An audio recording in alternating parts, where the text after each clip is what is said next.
Years later, in the central city of Noah, home to the renowned Adventurers Guild, Heaven's Gemstone. Inside, a figure waits on an upper floor. A knock comes at the guildmaster's door. The master Act is lost in a bitter memory. He recalls the day he was cast out from his own guild, and the vow he made to never be so cruel.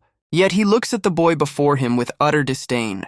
The young man, Cage, can only stare in disbelief. After years of loyalty, he's being thrown away. Act delivers his cold, unwavering judgment. He believes that people, like money, are disposable. Cage is left utterly lost, his future shattered. His mind flashes back to when he was just a boy, an orphan who had been cast out once before. When he was suddenly offered a place in this very guild, the memory fades as a maid named Frederica steps forward. She tries to soften the blow, rephrasing the master's words, claiming Act found him a new job, which is a weird way to fire someone.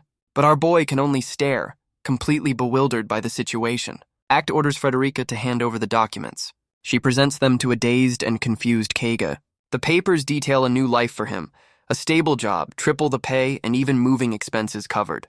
But Act's only words are a cold dismissal, telling him to leave. Cage, misunderstanding, thanks him profusely, but Act coldly denies any good intentions. Frederica clarifies the guild simply has no use for a blacksmith. She adds that the master is just not good at being honest, as Act mutters a quiet apology. Cage clenches his fist, feeling he hasn't repaid his debt to the man. He remembers how Act took him in and helped him discover his own talent. A memory of Act's harsh words echoes in his mind. Don't think about those left behind. Act tells him to focus on his new life, and to leave without a second thought, but Cage can only look at him with tearful gratitude. Frederica watches on with a gentle, knowing smile. Cage bows deeply, vowing to repay this kindness 100-fold. Act simply tells him to do his best. With one last thank you, our boy finally leaves the room. Once the door closes, Frederica finally asks her master if it was truly wise to let such a useful talent go. But Act knows this was for the best. Certain Kagi will become great. He taps his eye, claiming it gives him a special insight. He explains that Kag will one day lead a great organization. Frederica finally understands the master's true intentions. It was an investment, like releasing a small fish to grow larger. Besides, Kag himself was grateful for the new path. Frederica gives a slow clap for his master's magnificent villain act, but Act quickly tells her that's enough. She still wonders why Kag was so thankful to him. The guildmaster seems genuinely confused by the boy's gratitude. She realizes he's praising Kag, and he quietly admits it. Frederica whispers that she thinks her master is truly wonderful, but Act is once again lost in his past, remembering his own dismissal. He tells her it's time for them to leave, recalling the vow he made to never become so cruel, to never create a place that would cast people out like he was. And with that, the scene shifts entirely. To the Western continent, where various races live in their own lands, our focus lands on the human kingdom of Getaniga, where a critical national conference is taking place. The subject, the ever-growing threat of the Demon King. The King of Getaniga addresses his council with grim determination. King Joseph declares that with no objections from the court, the task of subjugating the Demon King will fall to the hero, Lawrence. But just as the decision is made, one of his advisors asks to speak. He praises Lawrence as the perfect hero, born for this very task. Yet he reveals there is one significant problem. The issue, he claims, is that Lawrence is simply too powerful, a statement that leaves a nearby princess completely baffled. The king himself struggles to understand the advisor's point. The advisor explains that because of his immense power, he has no companions. The princess Alistella listens as the advisor elaborates. He claims it's impossible to find anyone who can keep up with the hero. The text explains that humanity's only defense against the Demon King is an ancient sacred barrier that is now weakening. Alistella understands they must defeat the Demon King before it fails. Just then, another voice asks the king for permission to speak. It is the Crown Prince Edward, who steps forward with a calm demeanor. He suggests they seek the aid of a man named Act Age, a name that sends a shockwave of disbelief through the council. Edward explains that Act was the one who discovered the hero's talent. Alistella asks what kind of person this Act could possibly be. The advisor declares him the most wicked and vile guildmaster, a man who, at a young age, founded the guild Heaven's Gemstone and raised it to become the second-ranked S-class guild in the land. The princess is impressed, but the advisor warns of dark rumors, whispers that he casts out anyone he no longer needs, and has destroyed rival guilds overnight. Alistella can hardly believe such a person is real, but Prince Edward seems completely unfazed by these claims. He suggests the council is just bitter that Act poached their chosen candidate The king listens intently, considering his son's words. The king makes his decision, entrusting the matter to Prince Edward. His gaze is firm, leaving no room for argument. The advisor can only stare, his objections completely overruled. Edward accepts the mission, promising to contact Act Age at once. But before the meeting can conclude, Princess Alistella speaks up. She asks for permission to accompany her brother on this journey. The king turns to her, asking for her reasoning. Alistella declares that a princess should be more than just a decoration. She believes it is her duty to witness a decision so vital to their kingdom's future. Her father listens, a thoughtful expression on his face. Seeing her resolve, the king grants his permission. Her brother Edward notes that she's as earnest as always. He smiles, telling her he understands and that they'll go together. Alistella can barely contain her excitement. With the matter settled, the king concludes the meeting. He urges them all to do their utmost for the kingdom. And as the council disperses, the scene shifts. We return to the headquarters of Heaven's Gemstone. Inside, Act stands alone in his private quarters, when suddenly the handle on his door begins to turn. The door opens to reveal Frederica with a polite morning greeting. She leads him from his quarters, down the hall and into the private dining room. As Act sits down for his meal, his gaze is drawn to an unusual addition to the table, a slice of cake which Frederica explains is a gift. It was made by the head chef's daughter, Lily, as a thank you. Frederica apologizes, knowing he dislikes sweets, but Act cuts her off, saying of course he'll eat it. His maid can only stare in disbelief. He picks up his fork, refusing to let the girl's effort go to waste. Frederica watches him, a blush creeping onto her cheeks. A warm, knowing smile spreads across her face. She teases him, calling his hidden kindness charming. But Act flatly denies being kind in any way. He simply takes a bite of the cake, his expression unreadable. He then tells her that her smile is a useful tool for negotiations. She replies that her smile is reserved only for her master. As they leave the dining room, the gate closes behind them. Outside, Frederica goes over his packed schedule for the day. She suggests he take it easier, but Act refuses to rest while there's work to be done. As they step into the main hall, Act dismisses the gathering as pointless. The adventurers turn, their faces a mixture of surprise and respect. From above, we see the entire guild floor greeting their master. Frederica reminds him of his packed day, while Act notes their morning energy. The crowd parts for him, all eager for a glimpse of their leader. But from the throng, a desperate voice calls out, relieved to have found him. A young woman with reddish hair frantically pushes her way forward. She stumbles right into Act, grabbing onto his coat to steady herself. He recognizes her as Yoko, calmly asking what the matter is. With tears in her eyes, she explains she's been cast out by the palace mages. Frederica tries to intervene, reminding him of his packed schedule. But Yoko looks up, tearfully asking if he's sure. Act tells her it's only natural, as she was once his subordinate, and leads her away to talk. Once in his office, she's given a warm drink to calm her nerves. He waits patiently before asking if she's settled down. Frederica explains that Yoko was recently cast out from the palace mages. Yoko insists she wasn't unhappy with the work, claiming it was her true calling. She then begins to explain the full story of what happened. A tale of how she was suddenly and unfairly dismissed. Act listens intently, his expression unreadable as always. Her story begins with her new superior, a man named Hagen. He was a noble who used his position to make unwanted advances. She endured his constant harassment, trying to ignore his threats. Back in the present, she explains she didn't want to cause trouble for Acti. But now she can't take it anymore and begs to quit her post. Act and Frederica listen in stony silence as she finishes her tale. A dark, cold fury begins to build behind the guildmaster's eyes. His mind flashes back to a time when Yoko worked at the guild. He remembers her diligently bringing him documents and reports. A time when she was one of his own, under his direct protection. He remembers her pushing herself to the brink, even when she was clearly unwell. He recalls how much she wanted the position of palace mage, and how she cried with joy, promising to work her hardest. Back in the present, Act's voice cuts through the silence, telling her to lift her head. Yoko looks up, completely taken aback by what she sees. The guildmaster, a man of immense pride, is bowing deeply before her. He offers her a sincere and heartfelt apology, blaming himself for not properly vetting the place he sent her to. But then his next words are not what she expects. He cannot accept her resignation. Yoko's heart sinks, believing she has nowhere else to turn. He asks if becoming a palace mage wasn't her dream since childhood. Yoko is stunned that he remembered her personal goals and aspirations. Frederica notes that her master never forgets a thing, a terrifyingly useful talent. But Act cuts through the sentiment, slamming his hand on the desk. He declares that he will handle this, ordering her not to give up on her dream. He then turns to Frederica, telling her to make an appointment with the palace. When she asks what he plans to do, he simply says he'll teach them a lesson. A lesson on what happens when someone dares to touch a gemstone he polished. A heavy silence fills the room as the guildmaster contemplates his next move. He adjusts his coat, a silent declaration of the storm that is about to come. He pulls out a magical communication device. On the other end, a voice asks what's wrong, but Act just apologizes for the sudden call. He asks if they have time to meet today, and the answer is a firm yes.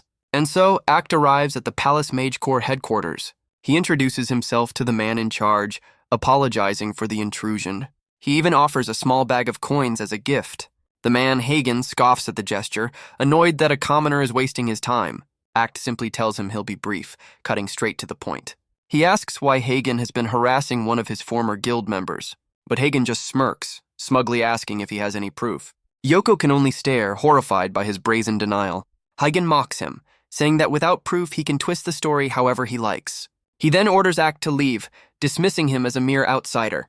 But he tells Yoko to stay behind for a private talk, his intentions clear. Just then, Frederica whispers to the terrified girl, telling her to relax. She smiles, assuring Yoko that the master will resolve everything. Act calmly repeats the word proof, as if considering the concept. He then raises a hand to his eye, asking if this will suffice. Suddenly, a brilliant light erupts from him, flooding the entire room. Yoko looks on in disbelief as a magical projection forms, showing a memory of her. The memory shows Yoko trying to speak with her superior. Hagen is seen publicly berating her for a late report. He then feigns sympathy, blaming a sudden change in schedule. But as he places a hand on her shoulder, his tone shifts.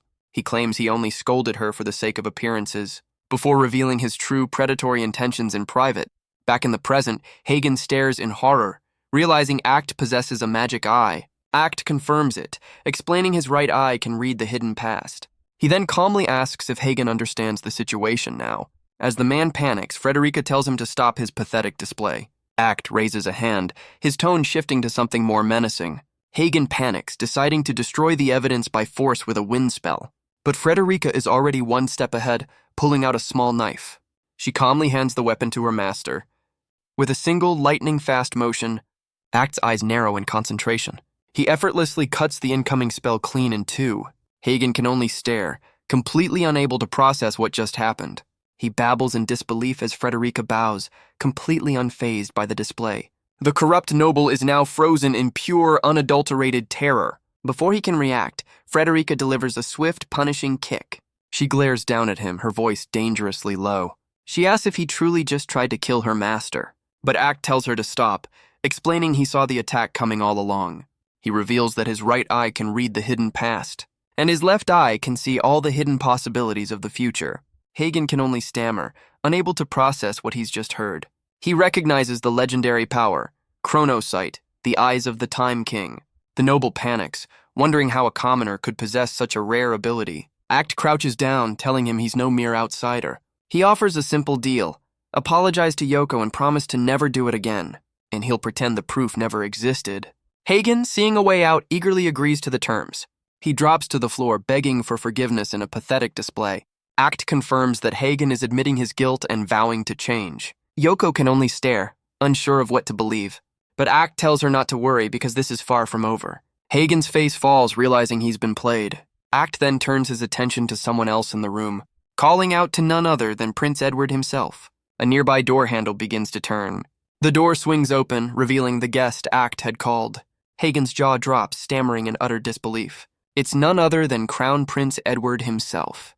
The corrupt noble can't understand why royalty is here. Act calmly greets the prince as if they were old friends. Hagen is outraged that the prince would bow to a commoner. Act asks if he heard everything, and Edward confirms he did. The prince then turns his cold gaze upon the terrified noble and reminds him of the shame he's brought upon the royal court. Edward points out that with the evidence and his own confession, there is simply no escape from the consequences. But Hagen's next words only dig his grave deeper. The prince begins a speech about the kingdom's laws, declaring that all citizens, noble or commoner, are equal, a truth that leaves the corrupt official frozen in terror. His desperate pleas for mercy echo as he's dragged away. A few days later, back at Heaven's Gemstone, Yoko returns to Act's office to deliver her report. She explains that Hagen was fired, stripped of his title, and jailed for his many crimes. She happily reports that her new superior is a good person and she's finally enjoying her work. She thanks him again, admitting she never knew he could fight, a comment that piques Frederica's interest as well. Yoko, now a researcher, is fascinated by the eyes of the Time King and asks to study them. Frederica immediately shuts her down, calling it a ridiculous request. Her expression is cold, her smile completely gone. Act then clarifies that his power isn't as omnipotent as it seems. He explains it has many limitations, like draining his magic and becoming less clear the further he looks. Frederica agrees, noting that while her master is exceptionally perceptive, he is by no means an all-knowing, all-powerful god. Yoko beams, vowing that if he's ever in trouble, she'll be there to help. Frederica, however, seems less than thrilled by this new arrangement. With one last thank you, Yoko promises to be on call for him any time. As the door closes, a quiet moment settles over the office. Frederica breaks the silence, praising her master's impressive work. She marvels at how he not only solved the problem, but also secured a powerful new ally. But Act simply looks out the window, claiming he only did what was right. Frederica wonders why he's always so surprised when people thank him. A small, knowing smile spreads across her face. Act can only look on, still processing the events of the day. She muses on what a magnificent villain her master is. Sometime later, after Yoko's issue was resolved, Act sits down for his meeting with Prince Edward. The prince gets straight to the point, saying he has a favor to ask. He wants to entrust Act with selecting the members for the next hero's party. Specifically, he needs him to find companions for Lawrence. Act is surprised, asking why Lawrence has already been chosen as the hero. But the prince just smiles because apparently secrets are not a thing around this guy. Act clarifies that he doesn't see the future all the time and keeps his power limited, because if he didn't, all sorts of fools would try to exploit his gift. The prince admits that finding companions for Lawrence will be a struggle. That's why he needs to borrow Act's connections and his special eyes. Act asks if the kingdom's ministers are truly on board with this plan. He points out that they only have a superficial understanding of him, and he doubts they'd entrust such a vital task to an outsider, a man they see as a stray dog, unbeholden to any of their factions. Act says he has no time for their political games, as he has his own goals. The prince clenches his fist, admitting that Act is the only one who can do this. He then bows his head, pleading for Act to lend his power for the kingdom's future. The guildmaster can only sit in silence, faced with the weight of this request. But Act's answer is a firm and simple refusal. The prince asks why, and Act bluntly states that he has no interest in the kingdom's future. But before Edward can respond, Princess Alistella bursts in. She demands to know why he would dare refuse a royal command. Act, completely unfazed, says saving the world is Lawrence's job. He adds that Lawrence is no longer his subordinate. He questions if the hero and the palace are so weak that they must beg a commoner for help. Alistella, completely incensed, tries to drag her brother away. But Act grabs her wrist, stopping her mid-stride. He calmly tells them it's late and they should come back tomorrow.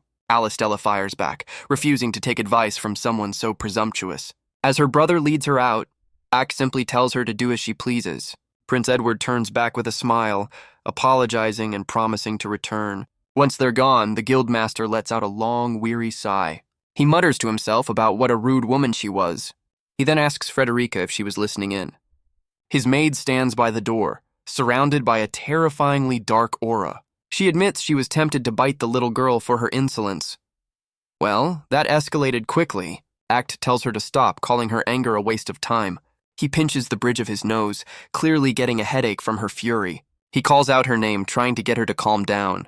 He then changes the subject, saying there's something he needs her to do. Frederica is immediately snapped out of her rage, surprised by the sudden request. Her eyes widen as she realizes he must have seen something with his power. Act's eye glows as he explains that it sometimes shows him things. Unwanted glimpses into the future, whether he wants them or not. He saw a vision of Princess Alistella, her hand bandaged and her face filled with shock. A future where she finds herself in some kind of serious trouble. He explains that these visions often show him moments of crisis. He tells Frederica they're going out, and she immediately agrees. But she wonders why he would help the royals after their behavior. Act clarifies that he has no obligation to save them. This is simply another move to further his own ambitions. Meanwhile, in a carriage, Alistella fumes over Act's terrible attitude. Her brother tries to calm her, admitting that Act's points were valid. But the princess can't believe Edward is defending such a horrible man. The prince insists that Act isn't awful, just clumsy and kinder than anyone, a claim that leaves him a little stumped when she asks for proof. He explains that he can't have her misunderstanding the situation. He warns that being kind to her is different from being kind to others. Alistella asks if Act is just prioritizing his own future over the kingdom's. Edward clarifies that Act has a duty to protect his own organization, and that taking on this task irresponsibly would doom them all. She asks if it's truly okay for him to refuse for selfish reasons. Edward just smiles, admitting that Act is an amazing person. But Alistella remains unconvinced, seeing only the wicked man from the rumors. Her brother simply tells her she'll soon understand his true greatness. But just as he says this, his eyes snap open as the carriage lurches to a halt. The carriage wheel locks up with a violent screech, sending the entire vehicle skidding to a halt. Inside, Prince Edward is thrown off balance by the jolt. He calls out, demanding to know what's happening. But his question is answered by a cold blade at his throat. Alistella, thrown to the floor, looks up in confusion. An assassin has boarded their carriage, holding her brother hostage. The attacker confirms he's found his royal targets. Alistella realizes with horror that this was no random robbery. The assassin tightens his grip, his intentions clear. Alistella can only cry out her brother's name in terror. Prince Edward yells for her to run, telling her that she, at least, must escape. But the assassin kicks him to the ground before he can finish. Alistella reaches for something on the floor, a desperate last resort. She lunges forward to help her brother, but the attacker is too fast. His boot comes down hard, pinning her hand to the carriage floor. The prince, now helpless, demands to know who sent them. The assassin reveals the attack is tied to the hero's party selection. Edward insists his sister is uninvolved, but the man just scoffs, saying he gets paid regardless. The assassin smirks, enjoying the princess's defiance. But Alistella screams at him to let her brother go. She tries to fight back, but her efforts are useless against his strength. He grabs her face, mockingly praising her spirited nature. He muses that this will be fun before he ends it, but Edward roars for the man to keep his hands off his sister. The assassin responds with another brutal kick, silencing the prince. Edward can only yell for Alistella to run for her life. But just then, the carriage door is thrown open by an unexpected arrival. A single eye widens in utter disbelief. Outside, the carriage is completely surrounded by cloaked figures. The royals can only stare in shock, wondering what's happening. The first assassin lies defeated on the ground, but another steps out from the carriage, taunting them for their incompetence. Prince Edward draws his sword, ready to defend his sister, but a projectile flies past his face before he can even move. He falls to the ground, struck down by the surprise attack. Alistella cries out his name, her world crumbling around her. The prince realizes he's been hit with a fast-acting poison. The assassin explains their real target was Act, but they decided to improvise. The assassin smirks, seeing this as a perfect opportunity. Alistella clenches her fists, realizing this is all her fault. If only she had listened to Act's warning, her brother wouldn't be lying here, poisoned and helpless. The attacker grabs her from behind, telling her to forget the prince. She struggles, telling him to keep his hands off of her, but her defiance only seems to amuse the masked man. He easily overpowers her as she cries out for help. He mocks her, saying no one will hear her out here. Her scream echoes as he tears at her sleeve. The assassin leans in, mocking her terrified cries. He continues his taunts as she struggles helplessly against him. Alistella closes her eyes, all hope draining away. But suddenly, the man looks up, asking if she's giving up so soon. He turns to his comrades, demanding to know who's there. Under the pale light of the moon, a lone figure stands. Alistella can only stare, her mind struggling to comprehend. It's Act, telling her the night is far from over. His voice is calm as he says it's too early to despair. The assassins laugh, saying he's saved them the trouble of hunting him down. Act tells her this is what happens when she ignores his advice. He calls her a fool, leaving the princess utterly speechless. The lead assassin seethes, furious at being ignored. He takes a step forward, his anger boiling over, and lunges at Act, screaming not to be disregarded. Alistella cries out in terror, telling Act to run for his life. But the guildmaster doesn't even flinch. His eye narrows, seeing every possible outcome. He sidesteps the attack with almost no effort at all. The assassin can't believe he dodged so perfectly in the dark. Act takes a single deliberate step forward. The assassins can only stare, completely baffled by his calm demeanor. The leader is left stammering, his mind unable to keep up. He's completely frozen, trying to understand what just happened. Act then turns his back on them, as if they're not even a threat. Apparently, ignoring your would-be killers is a real power move. He walks past them, his focus entirely on the princess. He offers her his coat, telling her to cover up. Alistella suddenly remembers her brother, but Act reassures her he's already stopped the poison. She can only stare in disbelief, wondering how he could have possibly done that. He explains that his eye has the power of intrinsic time manipulation, an ability that allows him to control the flow of time within a person's body. He used it to freeze the poison in the prince's veins, saving his life. Alistella can only tremble, overwhelmed with relief. She kneels by her brother, thankful that he's been saved. Act then turns his attention back to the remaining assassins. The masked men still stand their ground, unimpressed. He tells them they're already cornered and should surrender peacefully. But the leader just laughs, claiming he has plenty of allies to call on. Act simply holds up a glowing orb asking if he means these guys. Inside the orb, the assassin's allies look up in confusion. Before they can react, a monstrous wolf materializes behind them. The beast lets out a ferocious howl, sending them flying. One of them reaches out in a desperate, silent plea for help. The reflection reveals Frederica, her expression cold and merciless. The remaining assassins can only stare, calling her a monster. Act explains that thanks to them, he was able to lure out their entire network. The leader demands to know what's happening, his plan completely shattered. But Act simply states he has no obligation to explain anything to them. The assassin gives the order, telling his men to kill him at all costs. Act's eye glows with an otherworldly light. He moves in a blur, a phantom of impossible speed. Alistella can't even begin to track his movements. The first assassin is thrown back before he can even react. This is another application of his intrinsic time manipulation. By accelerating the flow of his own personal time, he clenches his fist and moves at a speed that defies all logic. The remaining assassins can only stare in disbelief. Their leader is left completely stunned, his plan in tatters. A shockwave erupts from the point of impact. The remaining men are thrown back, calling him a monster. On the ground, Prince Edward can only smile in relief. In an instant, Act stands alone amidst the defeated assassins. Alistella is left utterly speechless, clutching his coat. Just then, she spots another carriage approaching in the distance. Act calmly tells her not to worry, as they are allies. It's the Palace Healer Corps, arriving right on cue. They immediately tend to the prince as Alistella realizes Act predicted everything. She can only stare, wondering just what kind of man he truly is. She clutches his coat, her mind reeling from the night's events. Her shock gives way to a deep, embarrassed blush. As the healers work, the reality of their rescue finally sinks in. But the adrenaline begins to fade, leaving her feeling faint. The world spins as she succumbs to the overwhelming exhaustion. But Act is there to catch her before she falls. Guess saving royalty is more exhausting than she thought. The scene then shifts, moving elsewhere under the same starry sky. Inside a lavish estate, someone receives some very bad news. The man who hired the assassins learns his elite Grey Wolf Guild has failed.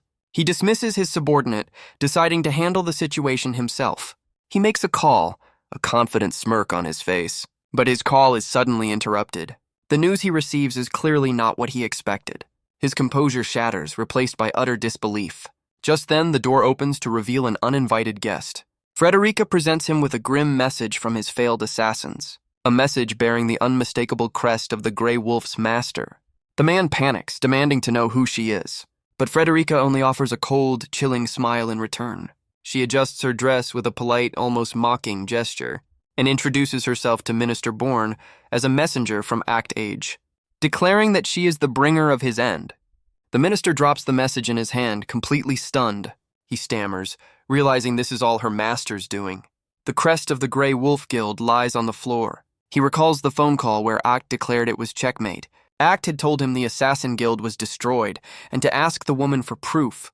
A grim token lies on the floor, a message from its former owner. The minister desperately offers money, trying to buy his way out of this. He desperately tries to find common ground, claiming he and Act are two sides of the same coin. He even suggests they should join forces, turning to leave. But a sudden, unnatural chill stops him dead in his tracks.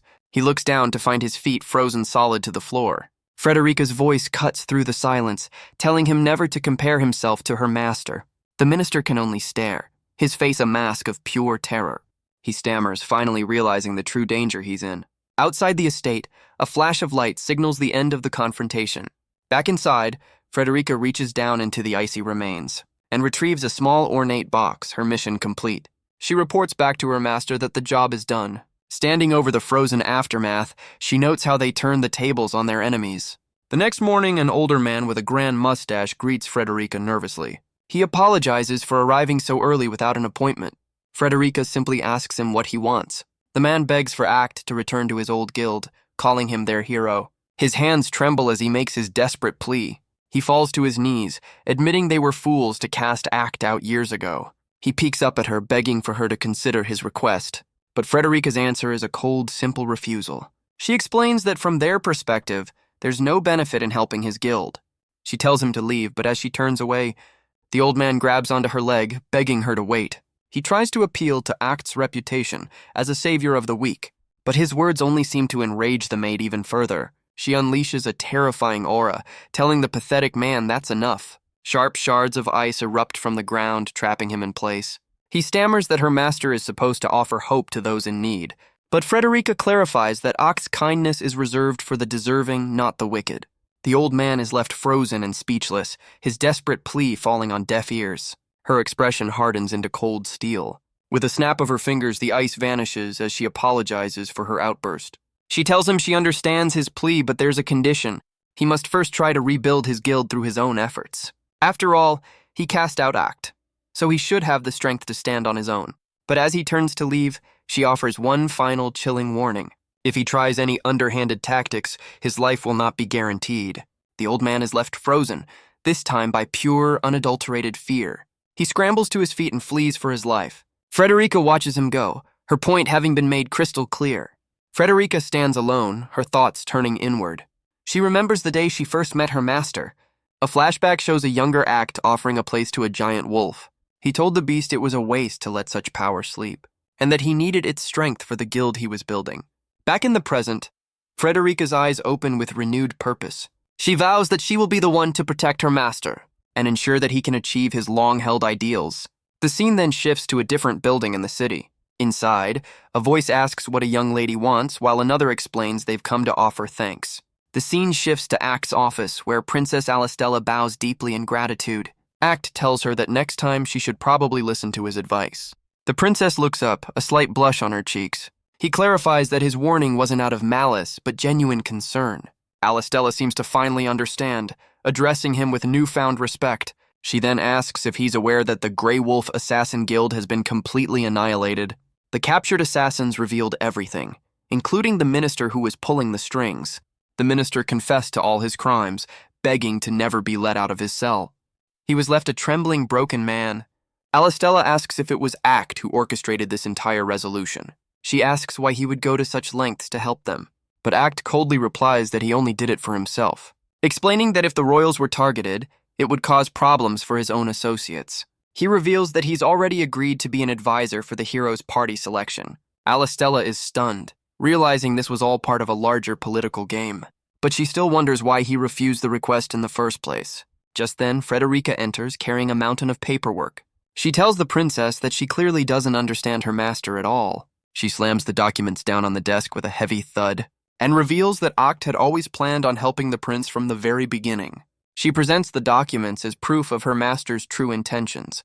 Alistella is stunned to see a full list of candidates for the hero's party. Frederica explains he'd been preparing this long before the request, having already foreseen that Lawrence would be chosen. The princess's mind flashes back to his cold refusal, the pieces finally clicking into place. She's left blushing and bewildered, wondering just how far ahead he truly sees. But she still doesn't understand why he would go to all that trouble just to say no. Frederica smiles, explaining that her master's personality is a classic case of a tsundere, a man who hides his kindness behind a cold exterior.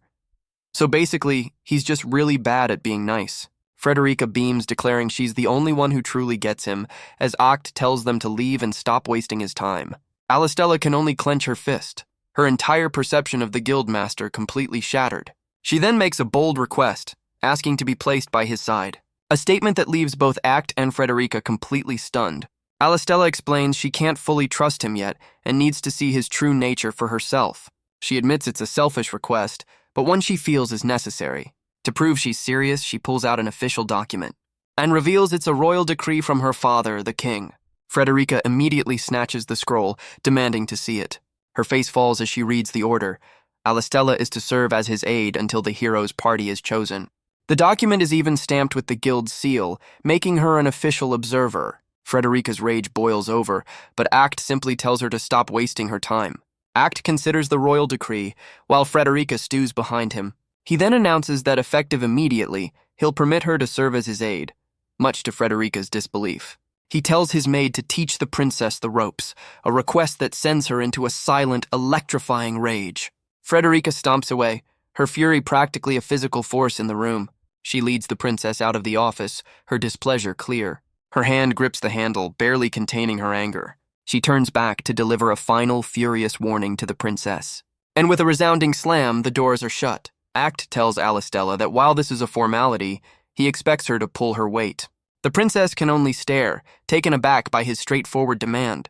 Alistella agrees with a firm and determined yes. She declares she will watch him closely to see if he's truly the wicked man from the rumors.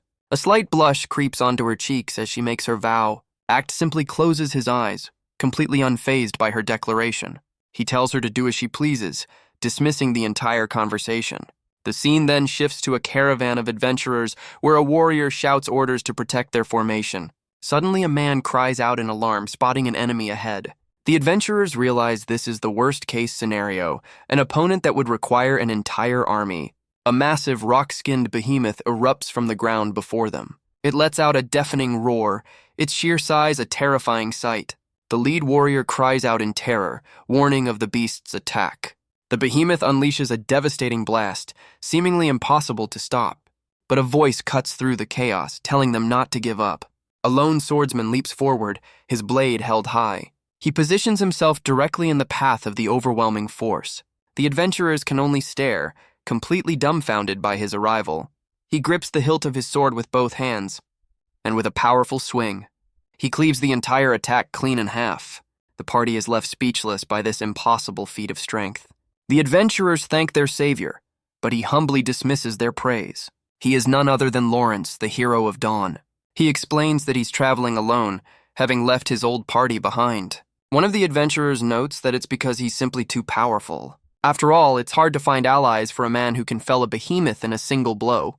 But Lawrence just smiles, certain that he'll find the right companion soon enough. His confidence is unshakable as he turns to leave. He says he's not worried, because the person he trusts most is already working on the problem. A man who is currently selecting the perfect party for him. The next morning at Act's private residence, he notices an unusual amount of noise coming from the dining room. Inside, Frederica is giving the princess a piece of her mind.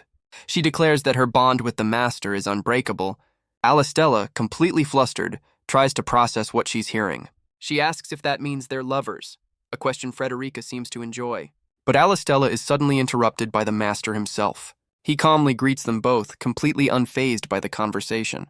A nearby staff member panics, realizing he's late to wake the master. Act clarifies that while their relationship is special, it's not what she thinks. Frederica swoons, praising her master's perfect understanding of the situation. Act, however, remains completely unmoved by the display. Just then, the head chef, a woman named Hezi, steps forward. She presents the morning's meal with a warm smile. Hezi notes that it's nice Frederica has made a new friend. A flustered Frederica claims their relationship is beyond a child's understanding. Alistella is immediately incensed by the maid's condescending tone. But Act cuts in, saying his respect is reserved for his master alone. The two women continue to bicker, their friendship clearly a work in progress. Act simply watches on, wondering if this new arrangement might just work out.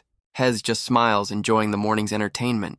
Frederica suggests he should try to understand women better, but Act dismisses the idea entirely. He announces it's time for them to head to the guild. As they leave, the chef's daughter, Lily, calls out to him. She shyly thanks him for the hair clip he gave her, a gift that sends Frederica into a jealous spiral. Act explains it's just a magical tool to help her go unnoticed. Lily blushes, claiming she knew that all along. Act tells them to stop dawdling and get a move on. Frederica asks if he has a gift for her, but he says she doesn't need one.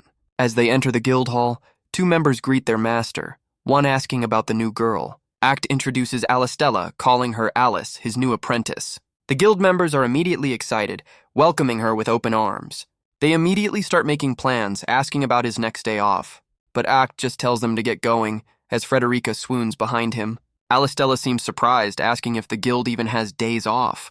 He explains that they have 2 days off a week to maintain performance. A diagram even shows their work-life balance, which is surprisingly progressive. The guild also provides dorms and covers living expenses for new members. And to ensure safety, all nighttime quests are strictly forbidden. A diagram shows the guild and his private residence, as Act tells them that's enough. But Frederica sees this as a perfect opportunity. a chance to use the princess to show everyone how kind their master truly is. Alistella admits she's never seen a guild so considerate of its members. She wonders why he would waste so much time on such things. Act cuts them off, saying there's work to be done. But Frederica just smiles, explaining that's just how he is. She explains that while he always acts so harsh and dismissive, he is in truth an incredibly kind person. Frederica then tells the princess it's time for them to get to work. The scene opens in Act's office with the princess and Maid at his side. One by one, guild members stop by to greet their master. He warns a young adventurer to be careful on her recruitment quest. He reminds another to prepare well for a dangerous hunt. He tells a third to pace herself and take scheduled breaks. Even a man on his day off stops by just to say hello. Seems this guy's approval rating is through the roof. Alistella asks if this morning greeting is some kind of mandatory duty. Frederica proudly declares that her master is simply that popular. Act clarifies that she is his maid, not his slave of love. She just teases that he's being shy as Alistella watches, utterly bewildered. Alistella asks if he truly knows the schedule of every single member. He confirms he does, since he's the one who assigns all their work. Frederica explains he personally assesses each member's aptitude for their tasks. The princess is left speechless, realizing this is no ordinary leader. She then asks why, for a top guild, they have so few members. She wonders if it's truly okay to work in such a good environment. Act decides this is the perfect opportunity to teach her what he's really like. But just then, a knock comes at the office door. The handle turns slowly, revealing their next appointment. A young girl with short brown hair peeks in, nervously asking for the guild master. Alistella is shocked, realizing the girl is just a child. But Act immediately tells the girl, Chemis, that she's fired. A statement that leaves both Chemis and the princess completely stunned. Alistella immediately reaches out, pulling the girl into a protective hug and demanding an explanation. Act explains that Chemis is too weak for an adventurer's life. The girl tries to argue, but Act coldly calls her useless. But Chemis tells the princess that it's all right. She admits she knew she wasn't cut out for this line of work. Alistella can only stare, completely baffled by the girl's response. Alistella's mind races, certain there must be something the girl can do here. But Act picks up on her phrasing, asking what she means by here before calling for Frederica. The maid steps forward, presenting a clipboard to the confused young girl. It's a document detailing her next place of employment. Well, this is a familiar way to get fired. Act explains that while she's no adventurer, her talent as an alchemist is first-rate, and a certain guild has been looking for an assistant. The princess is stunned, realizing he's sending her to the elite alchemist guild in the capital. He tells Chemis to pack her things and leave, and she vows to do her very best. He even adds that the guild will cover her moving expenses, leaving the girl beaming with gratitude. Chemis rushes out of the room, leaving Alistella completely frozen in place. She turns back to the guild master, struggling to understand what she just witnessed. Act explains that unlike other guilds, he goes to the trouble of finding new posts for those he casts out.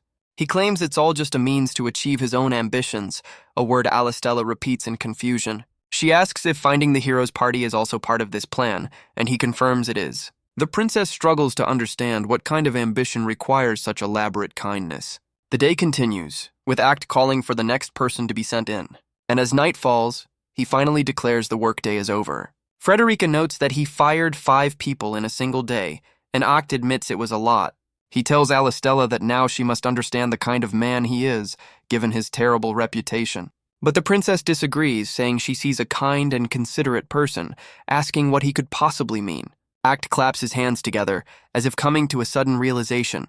Frederica grabs the princess's hands, passionately asking if she understands now. She declares that her master would never fire someone for a trivial reason, as he is a cut above all other leaders. But Act cuts her off, announcing that it's time for them to go home. He's already at the door when a voice calls out his name.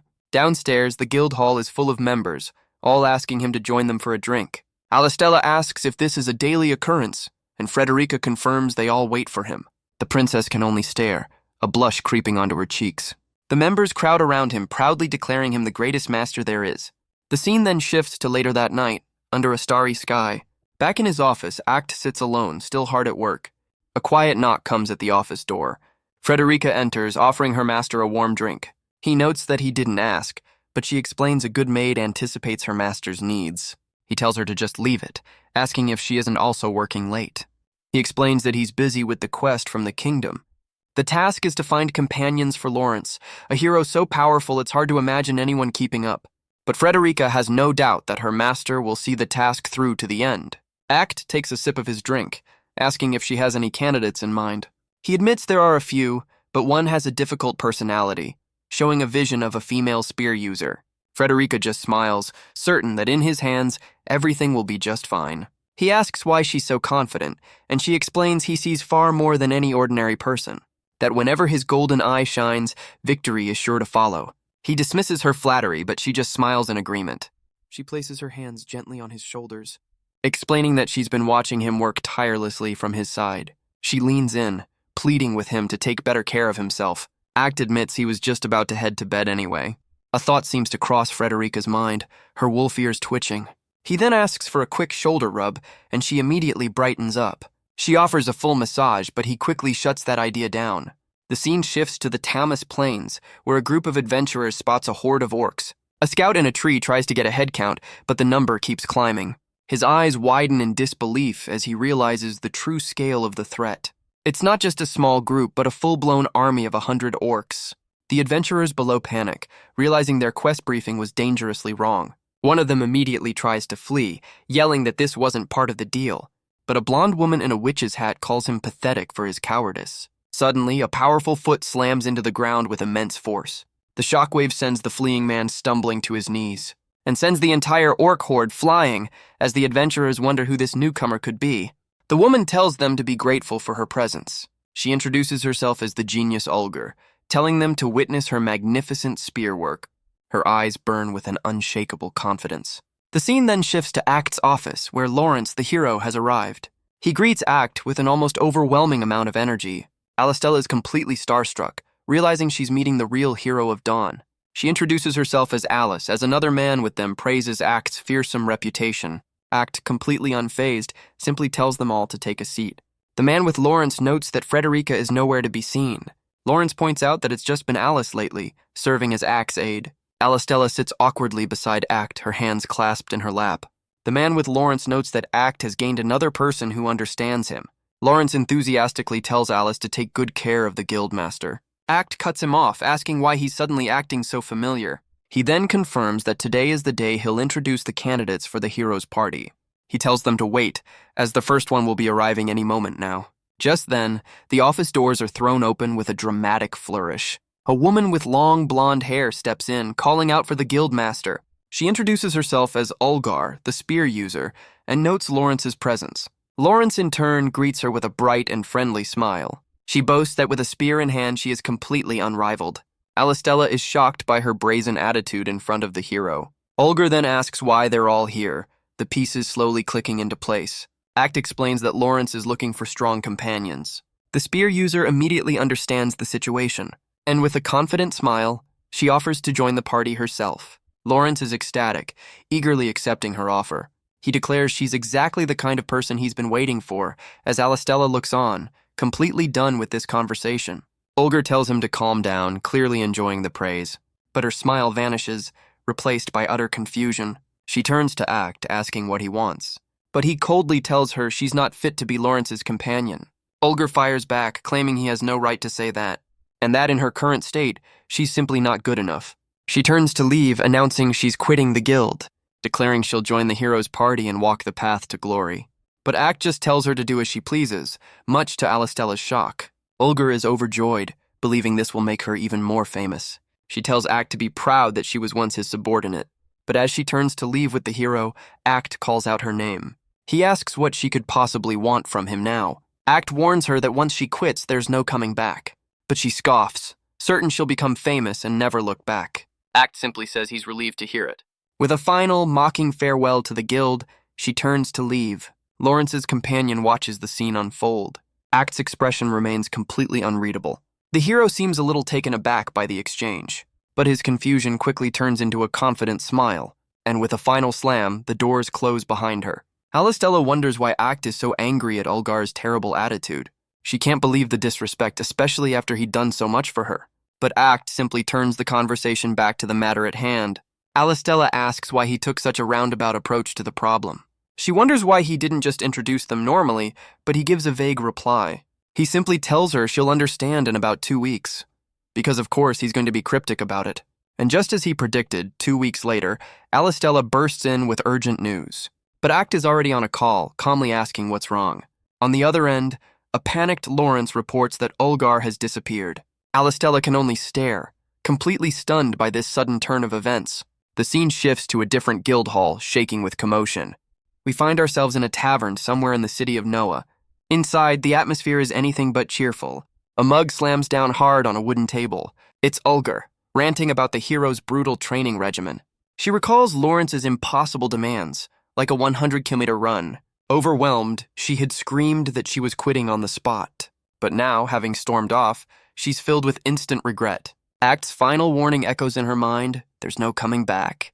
She slumps over the bar, realizing she's made a terrible mistake. But just as she's drowning in her sorrows, a voice asks if she's Olgar. She lifts her head, annoyed by the sudden intrusion. She asks who he is, and he apologizes for not introducing himself sooner. The man presents himself as Ford, a scout for another guild. He explains he's been searching for talented individuals just like her. Her interest is finally piqued when he calls her the world's greatest spear user. He continues to flatter her, recounting her legendary feats in battle. And just like that, her ego is fully restored. He then makes his offer, asking her to become a combat instructor for his guild. But the word instructor is clearly not what she wanted to hear. He tells her that many would kill for the chance to be taught by a master like her. He adds that being thanked for defeating enemies is a far greater reward. Olgar looks down, considering his words. She's clearly starting to buy into his logic. Ford leans in with a confident smile, assuring her it's the absolute truth. He then asks what she thinks will happen after she helps the hero defeat the Demon King. He points out that in the end, Lawrence will be the only one who gets any of the credit. Olgar admits she was naive, realizing Lawrence is simply on another level. Ford places a hand on her shoulder, telling her to leave the big fights to the hero. He suggests that a comfortable life as an instructor is a much better fit for her. But just as she's about to agree, a familiar voice calls out her name. Ford turns, surprised to see who has just arrived. Olgar can only stammer, recognizing her former guildmaster. She immediately looks away, a nervous sweat on her brow. Her confidence completely evaporates in his presence. Ford greets Act, wondering what brings him here. Act recognizes him as a vice master, but says he's here on unpleasant business. Olgar is left completely bewildered by this unexpected reunion. Act looks down at her, calling her a pathetic sight. She immediately fires back, denying that she ran away. But Act calls her out, saying she just couldn't handle the training. She fires back, claiming it was impossible for a small fry like him. But his words have clearly struck a nerve, sending her into a rage. He calmly explains that running away is exactly what a small fry would do. Olgar denies it before admitting that she's just too weak. Her frustration and shame boil over into pure anger. She then challenges him to a mock battle to prove his words. Act calmly accepts on the condition that if he wins, she'll retract her statement. She agrees, adding that if she wins, he must admit he's the weak one. With the terms set, Act turns to lead the way to their duel. Olgar seethes, certain she won't lose to a desk jockey guildmaster. As they head out, Ford watches with a curious expression. He admits to himself that Act is certainly an interesting man. Olgar's fighting spirit is reignited, pulling her back from the brink of despair. Ford adjusts his collar, a small, knowing smile on his face. He watches as Act Age leads the spear user from the tavern. The scene shifts to the Heaven's Gemstone training facility. Just then, Alistella comes running in, clearly in a hurry. She and Lawrence burst in, calling out for Act and Olgar. The hero is overjoyed, exclaiming that his stubborn companion has finally returned. But Olgar clarifies she's not here for Lawrence but to fight Act. Alistella panics, calling it reckless. But Lawrence calmly reassures her. He just smiles, telling her that Act is incredibly strong. The princess is still doubtful, knowing Olgar is a formidable opponent. But Lawrence explains that Act's training has produced S-rank adventurers. Act, completely unfazed, tells Olgar to come at him whenever she's ready. The spear user seethes, ready to make him regret his arrogant words. She takes her stance, ready to begin the duel. In a flash, she lunges forward with incredible speed and unleashes a furious barrage of attacks on the guildmaster. But Olgar is left completely stunned, realizing he's dodged every single strike. Before she can react, Act trips her with a single calculated move. She hits the ground hard, her pride completely shattered. Act simply stands over her, his expression as cold as ever. Alistella is amazed he could dodge such speed, but Lawrence just smiles, crediting Act's chronosight. The guildmaster looks down, asking if that's truly all she has. But Olgar gets back to her feet, her fury reignited.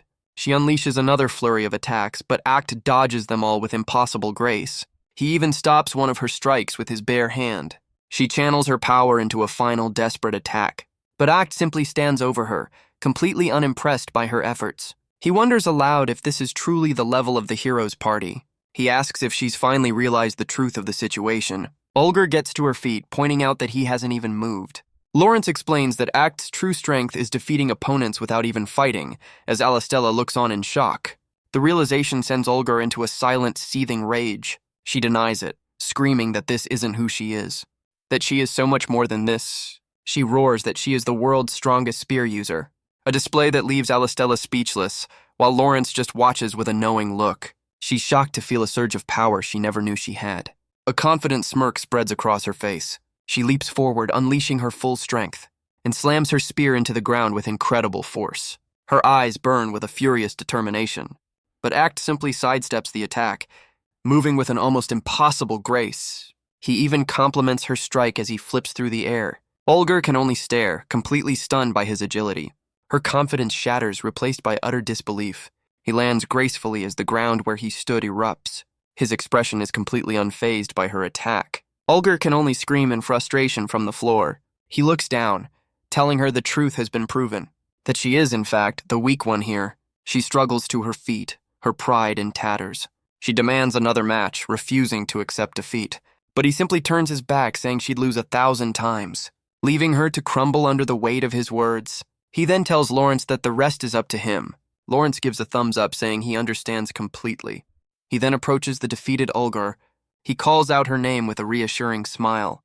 He praises her fight, saying her final attack showed real progress. Olga can only look up at him, completely flustered. She wipes away a tear, her frustration finally breaking. She then points at Act, vowing to get stronger and make him eat his words. Her declaration echoes with a renewed sense of purpose. A few days later, back at the headquarters of Heaven's Gemstone, someone is seen running frantically down the hall. It's Alistella, bursting into the office and asking if he's seen the morning paper. She excitedly reports that Lawrence's party defeated a demon horde, with Olga's performance being the highlight. But Act just sips his drink, completely unfazed by the news. The princess realizes the mock battle was all a plan to awaken Olga's true potential. She declares that he's actually an incredibly kind person, even if he overthinks things, and that she loves that about him. A comment that sends Frederica into a silent rage. Alistella immediately realizes what she just said out loud. She becomes a flustered mess, trying to explain what she really meant. But the embarrassment is too much, and she flees the room in a panic. Frederica is left fuming, vowing to correct the little girl's misunderstanding. Act calls out Frederica's name, trying to get her attention. She turns to him with a pout, asking what he wants now. He calmly tells her to keep her wolf features hidden in public, a request that only seems to annoy the maid even further. She dismisses his concern, claiming he just doesn't understand. She then changes the subject, reporting that Olga is now training seriously.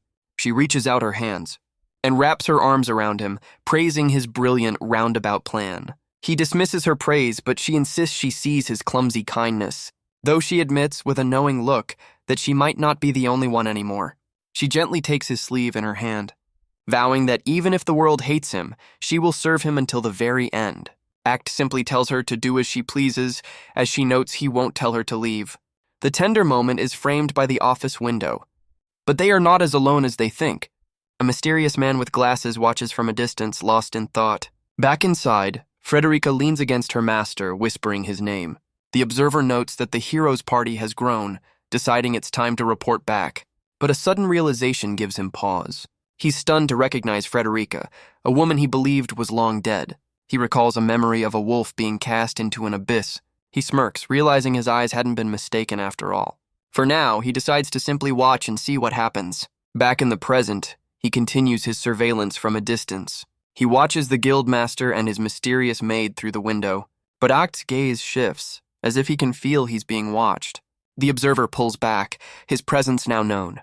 The next morning, as Act and Frederica leave the guild house, their path is suddenly blocked by an unseen force. Act notes the commotion inside as Frederica recognizes a familiar voice.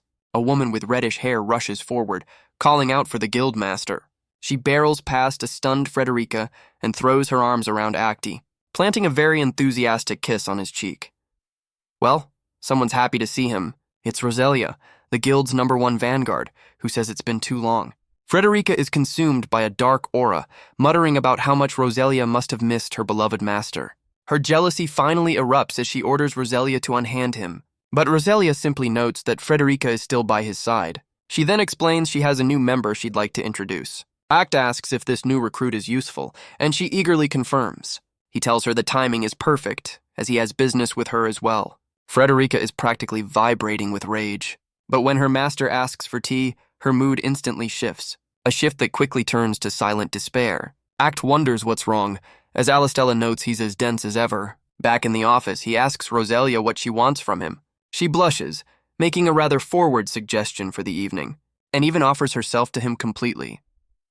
Well, she's not subtle, but Act tells her that such talk only devalues her. He clarifies that he has no intention of sleeping with a subordinate. He then cuts the small talk, saying it's time for the real reason he called her. He then looks Roselia in the eye and tells her she's being cast out. She can only react with a flustered, disbelieving gasp.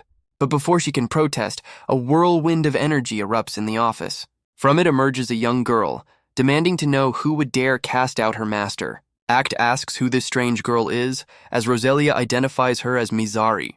She explains she found Mizari being attacked by a dragon and took her in. But the girl is furious at being ignored, as Act tries to continue his dismissal. Mizari screams at him to listen to what she has to say, but Act's expression hardens, demanding she be the one to listen. He unleashes a powerful blast of energy, silencing her mid-sentence. The force of her outburst sends him stumbling backward. Roselia tries to calm Mizari down, but the girl refuses to accept Act's authority. Act acknowledges her magical talent, but offers to teach her some manners. Mizari is left completely stunned by his condescending tone. Roselia orders her to go outside and cool her head.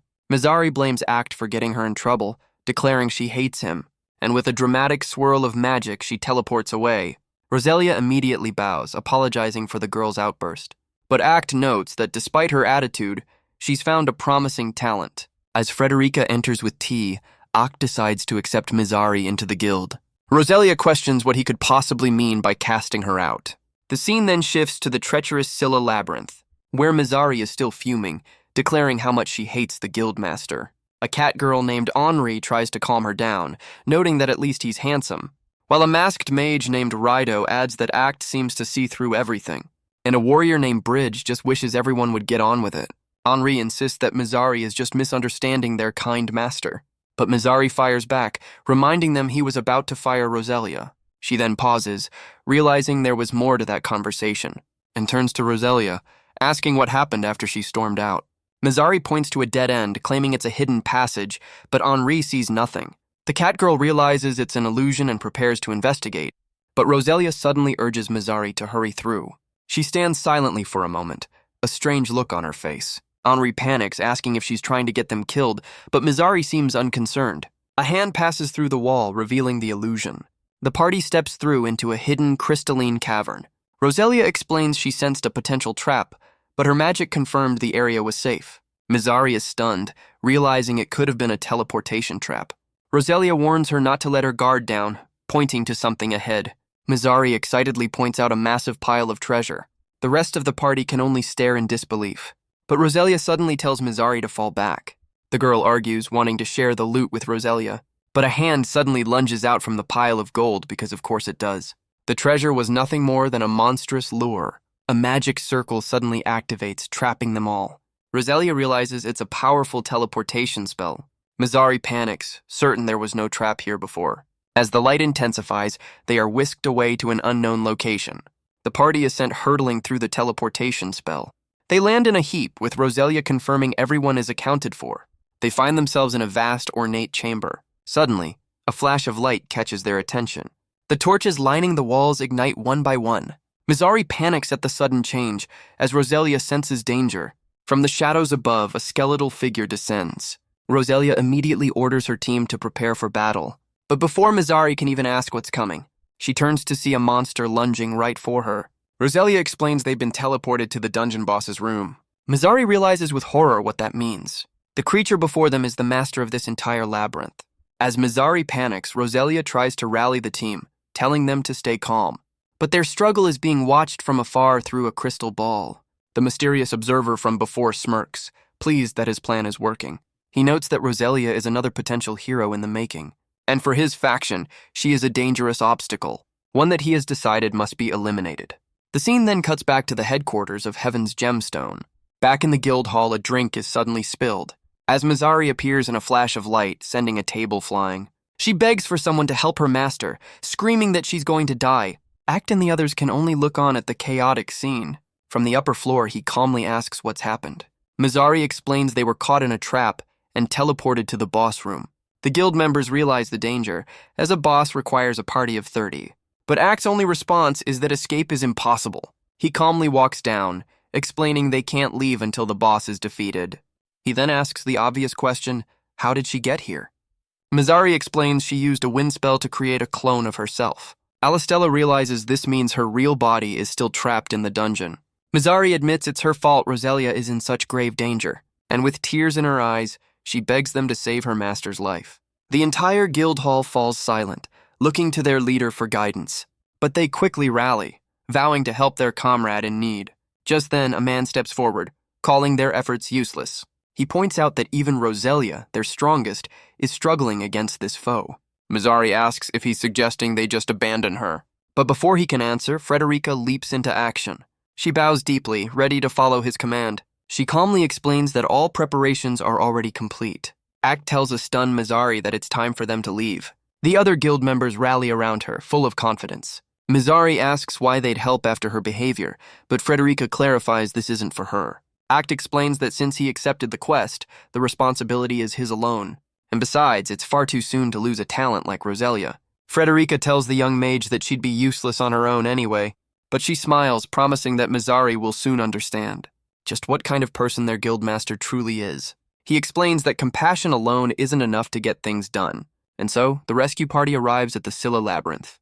They move at an incredible speed, with Mizari struggling to keep up. But Frederica assures her there's no problem, as the master will avoid everything.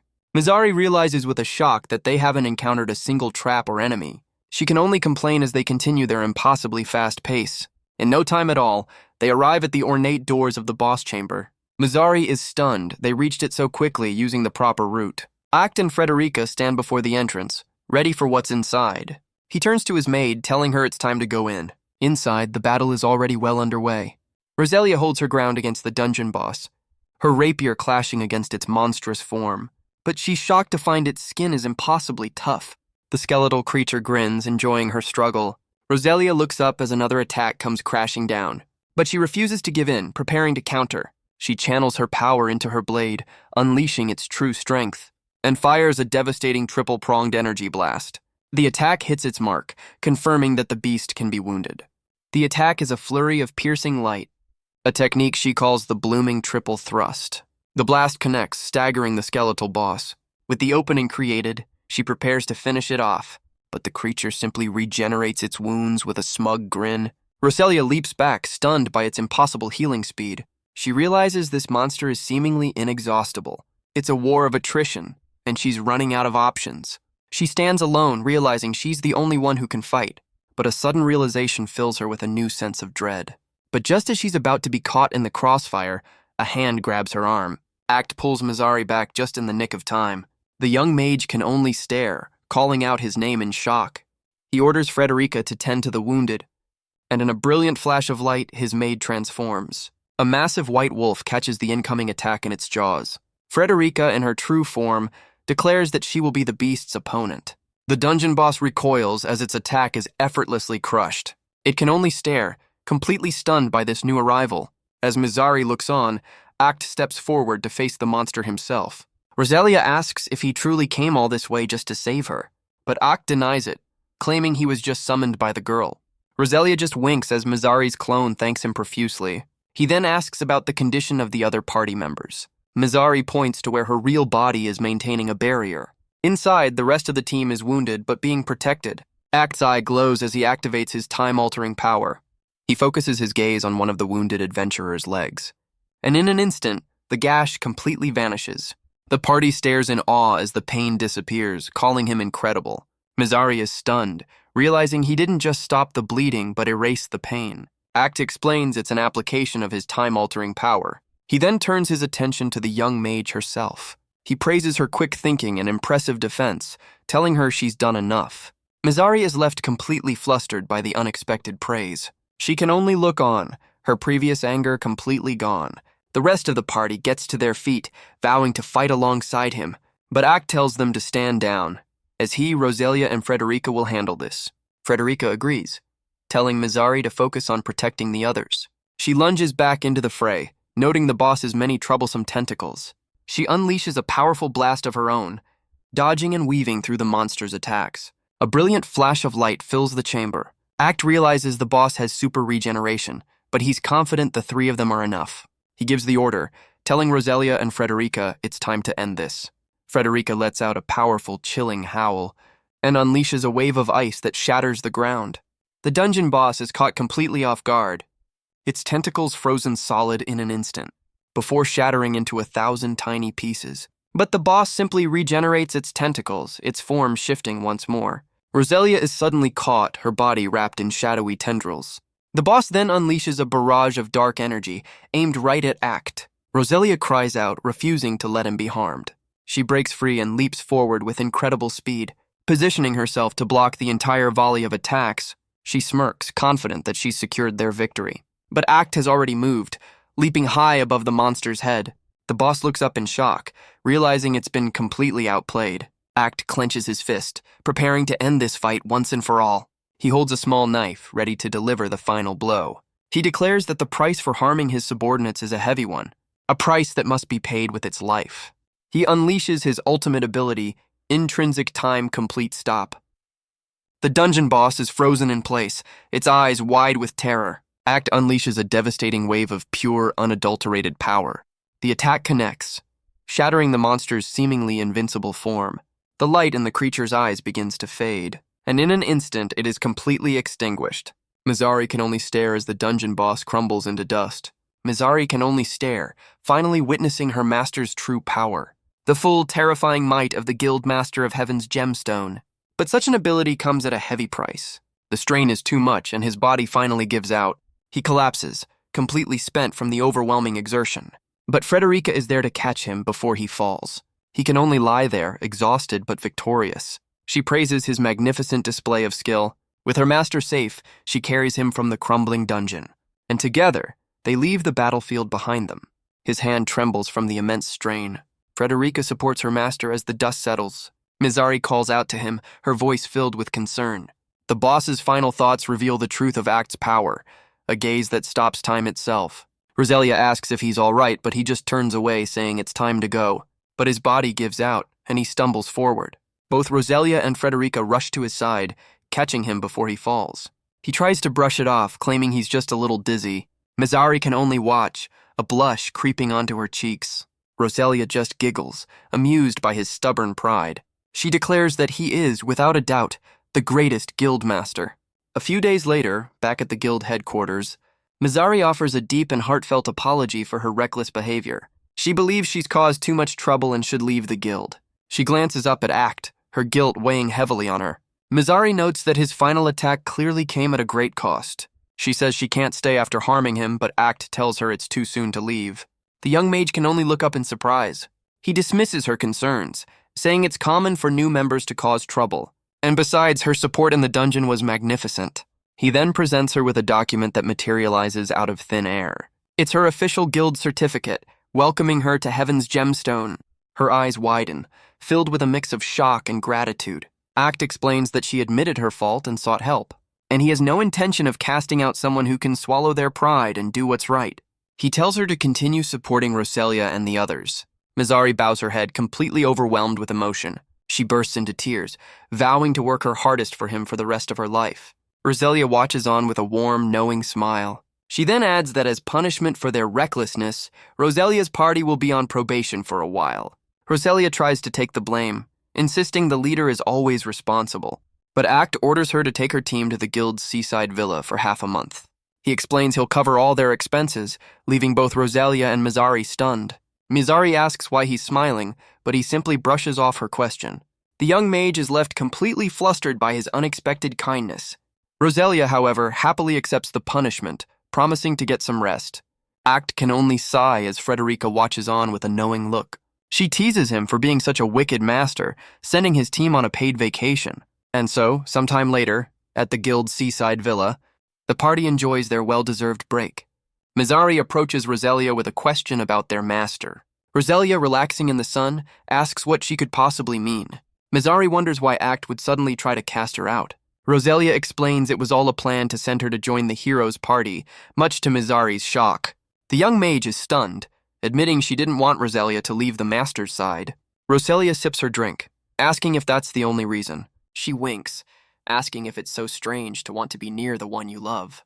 Mizari admits she wants to stay, but knows Act is always thinking of their future.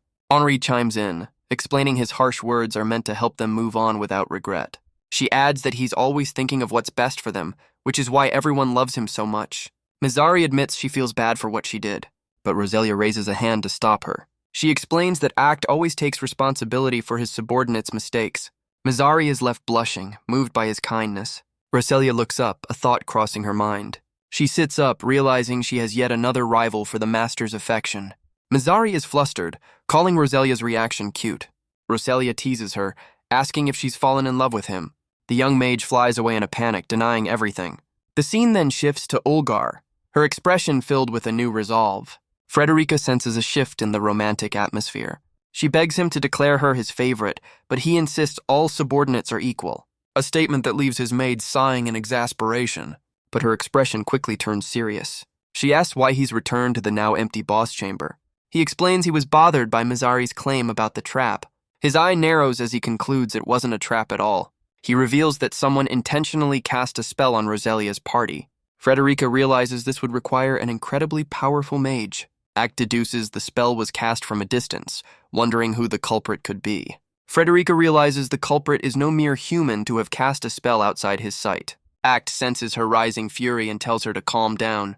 But he admits that one thing has become crystal clear. Someone dared to try and kill one of his precious subordinates. Frederica looks on, seeing a side of him she rarely witnesses. She understands the depth of his silent, cold rage, a rage so intense that his hands begin to bleed from his clenched fists. She gently takes them, pleading with him to stop hurting himself. He finally relents, his anger simmering just beneath the surface. He declares that whoever they are, they've made a grave mistake. He makes a silent vow to repay this debt no matter what it takes. The scene shifts to a flashback with a voice wondering what this fool is doing. Act refuses to listen to excuses, cutting off a woman's pleas. He coldly tells the receptionist, Camilla, to pack her things and leave. Just then, another young woman peeks in with a confused morning greeting. She finds the receptionist in tears, with Act standing by impassively. The newcomer asks what's going on, but Act just greets her calmly. He explains that Camilla's son has a high fever, leaving the girl stunned. He tells her he's already arranged for her to go home and take care of him. And with that, the grateful mother rushes out the door. The receptionist bows deeply, thanking him for his kindness.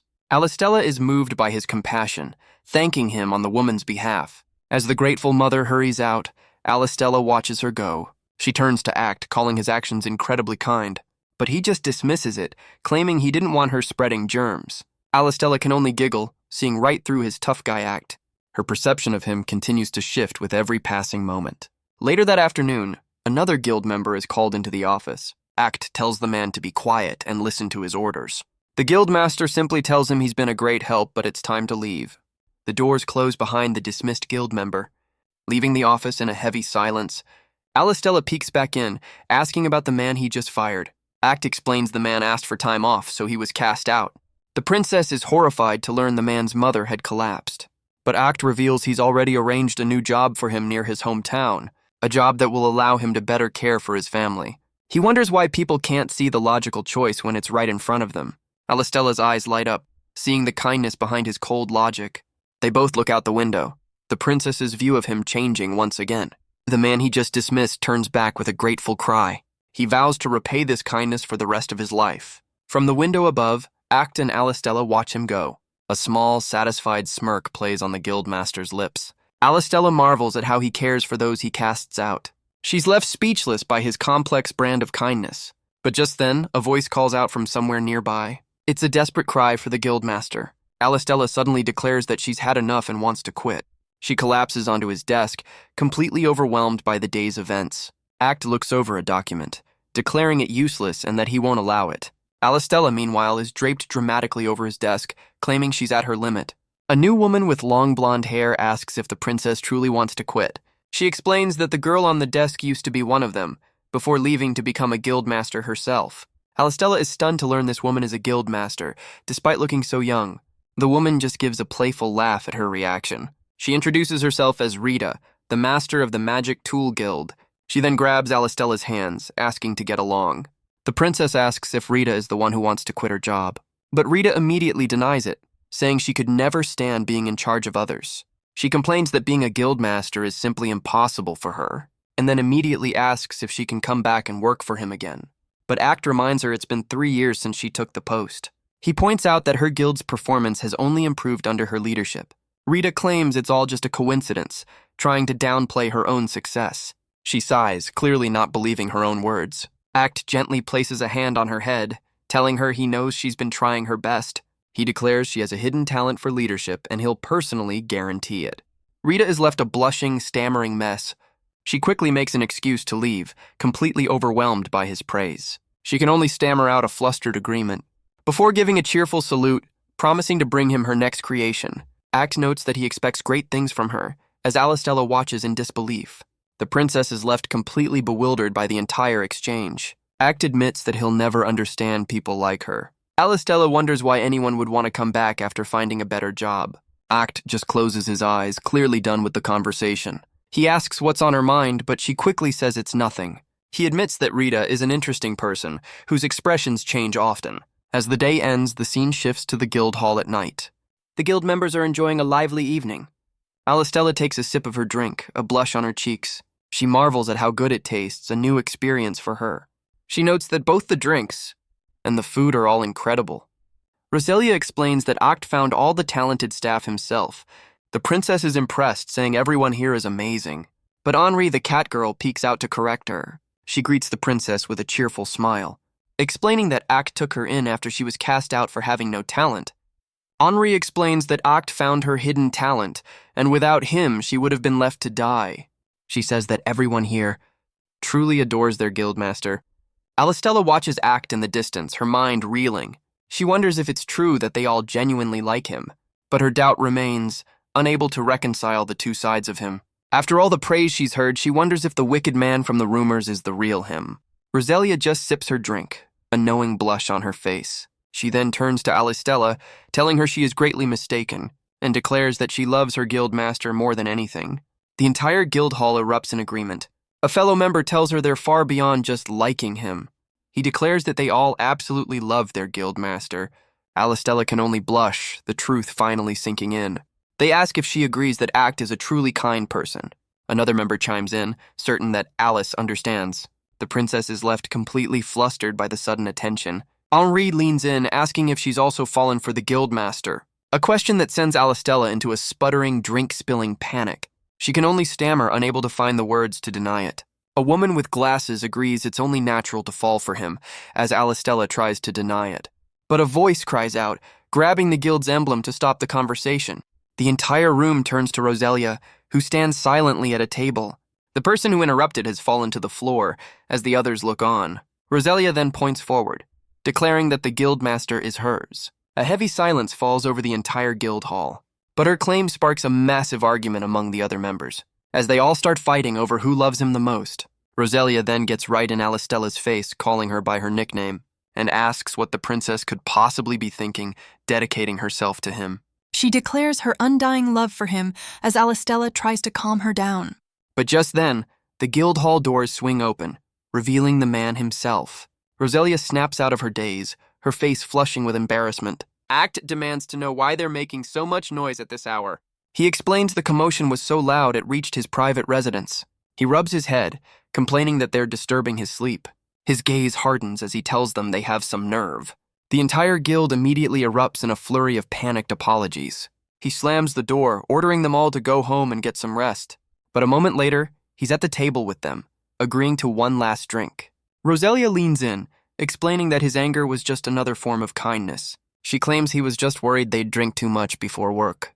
Alistella asks if he wasn't just mad about his sleep being disturbed, but Roselia points out that he wasn't even in his sleepwear. She explains that his anger is just a sign of how much he cares for them all. The princess can only listen, her mind slowly changing.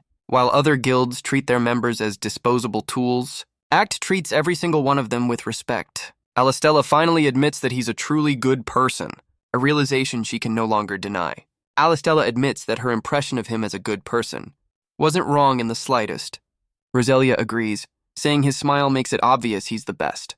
The princess realizes the rumors about him were completely baseless. The scene shifts to Act's office, where he and Alistella are playing a board game. He asks what's wrong, telling her to just make her move. But she's completely flustered, trying to think through her options. Just then, the office doors are thrown open. They swing wide with a sudden, unexpected force. It's Frederica, announcing she's brought the evening paper for her master. Frederica can only look on, a little flustered by the scene. Act notes that he was trying to go easy on the princess, but she's just too weak.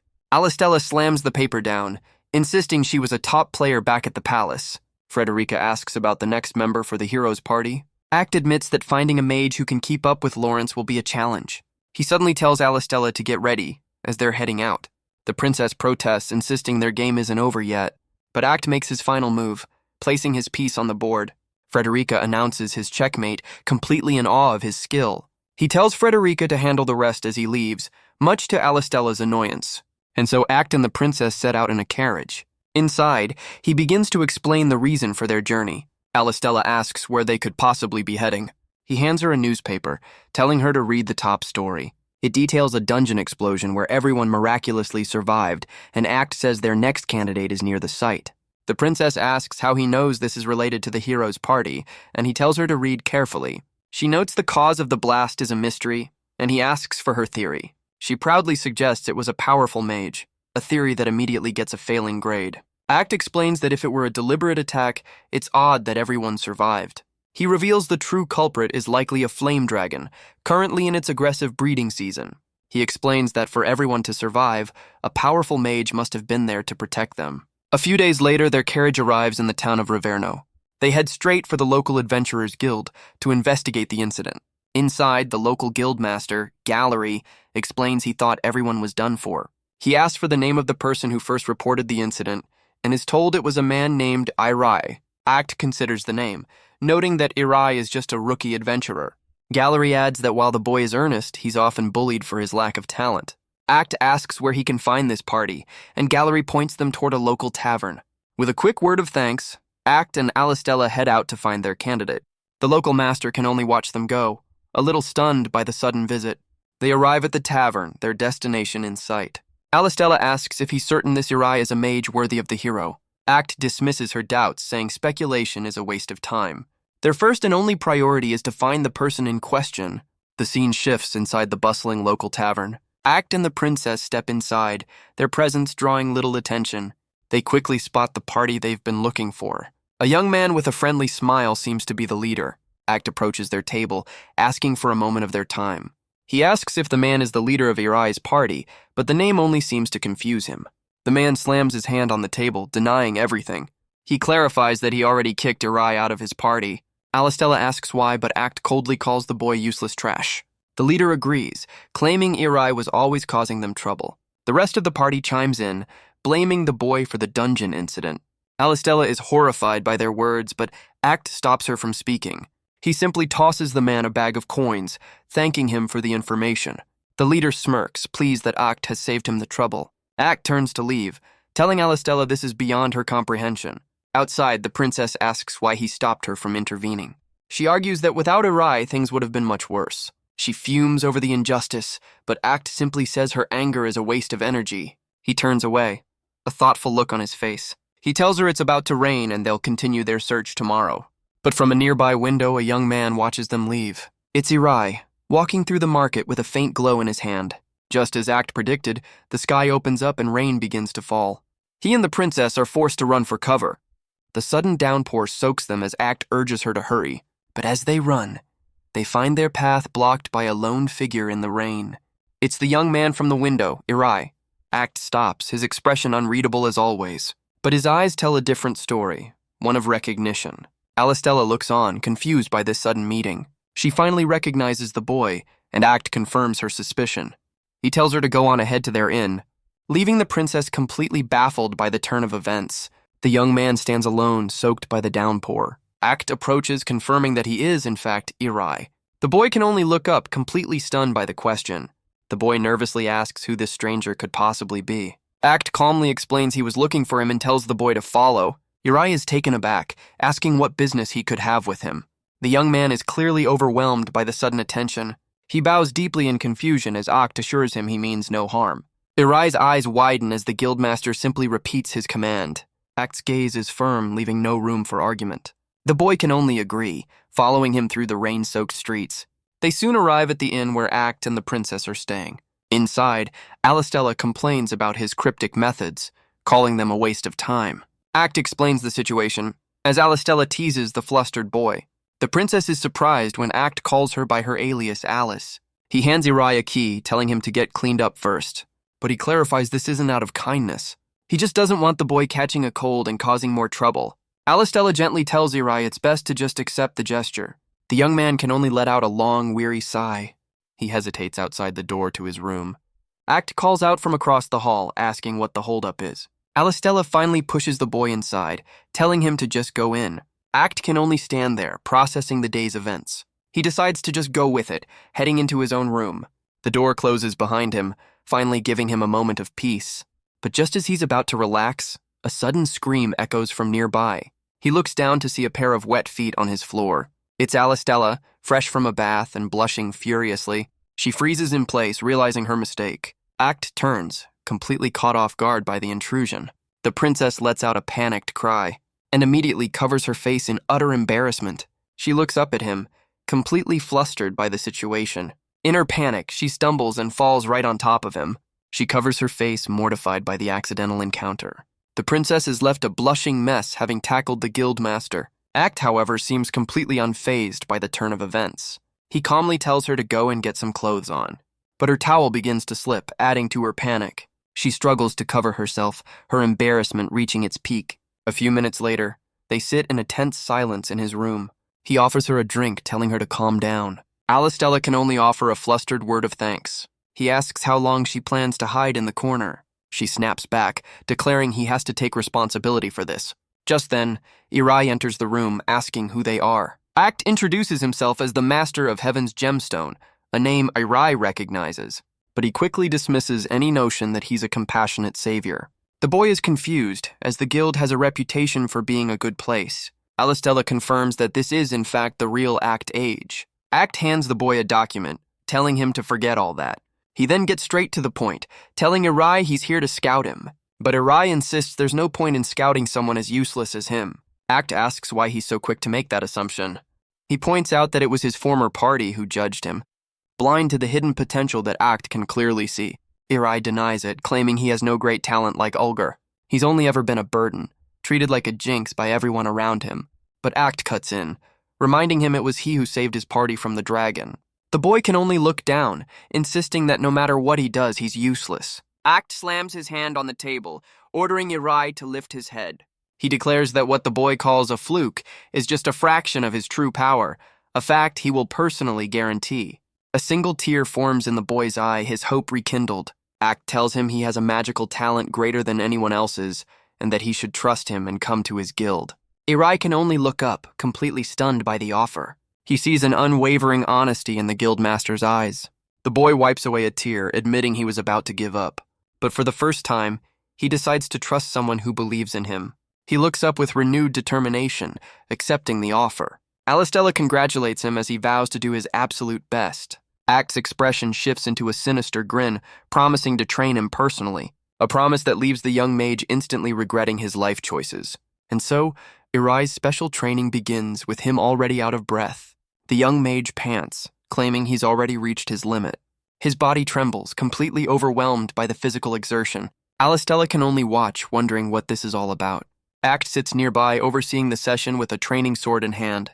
He unleashes a blast of magic right beside Irai, just for a little motivation. He then asks if the boy has any complaints, his tone ice cold.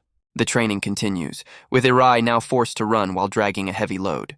Alistella questions his methods, but Act explains it's all part of the plan. He reveals that Irai's weak body has been unconsciously holding back his immense magical power. Alistella finally understands his logic. She beams, realizing he wasn't just bullying the new recruit. As Arai collapses from the sheer exhaustion of it all, Act simply glances over at the concerned princess. He looks down at the boy, calling him pathetic for giving up so soon. The guildmaster stands there, completely unmoved by his struggle. Alistella tries to protest, saying he's pushing the kid too far, but Arai begs him to wait, refusing to give in. He insists that he can still keep going, much to the princess's shock. He's grateful that Act would go to such lengths just for him. He declares that he wants to become strong enough to meet those expectations. He's tired of being a loser and refuses to give up now. Alistella cheers him on, telling him to run past his limits, and with a final burst of energy, he takes off once more. But his body finally gives out, and Act is there to catch him. The guildmaster carries the exhausted boy on his back as Alistella follows. Act simply offers a quiet word of thanks for his effort. Arai admits that he likes this kind side of him, as Act tells him not to misunderstand. Alistella points out that he should just be more direct with his kindness. But Act flatly denies being kind, a claim that's getting harder to believe. 2 months pass and the training continues. A massive wave of energy is unleashed. Arai unleashes a powerful fireball spell, sending it hurtling through the training grounds. Its target is a heavily armored training golem. The spell connects with a massive explosion. Arai can only stare, shocked by his own power. The golem is completely shattered by the blast. Alistella is amazed he learned such a powerful spell so quickly. She calls him a genius, able to break through even the toughest defenses. The young mage collapses, completely spent from the effort. He throws his arms around Act in a tearful hug. He admits he never knew he had such power, crediting it all to the guildmaster. But Act dismisses the praise, saying the talent was always Arai's. He tells the boy to be proud, as both the power and the effort were his alone. Alistella can only watch, moved by his surprisingly gentle words. A few days later, back at the guild headquarters, Frederica reports that Arai and his new party have successfully defeated the flame dragon, and that it was Arai's own powerful magic that delivered the final blow. She adds that his performance was so impressive, other guilds are already trying to poach him. Frederica dismisses them as fools who lack true insight. She praises her master for seeing Arai's potential, as Alistella complains about the sudden flood of offers. Frederica tells her to relax, while Act just wants to get it over with. But just then, the office doors are thrown open. It's Arai's old party, greeting them with a casual wave. Their leader gets straight to the point, saying they're here to take Arai back. Frederica immediately tells them to leave, but Act stops her. He asks if Arai is truly a member of their party. The leader scoffs, declaring that Arai is his to command. As the boy in question peeks out, his old party leader boasts about his newfound success. The leader's face twists into a greedy sneer. He notes that Arai has become quite useful now, and with a smug grin, he tries to drag the boy away. Arai tries to resist, but the man won't take no for an answer. He laughs, promising to make good use of Arai's newfound fame, but a swift kick sends the leader flying across the room. He hits the ground hard, demanding to know what that was for. Act pulls Arai behind him, out of the man's reach.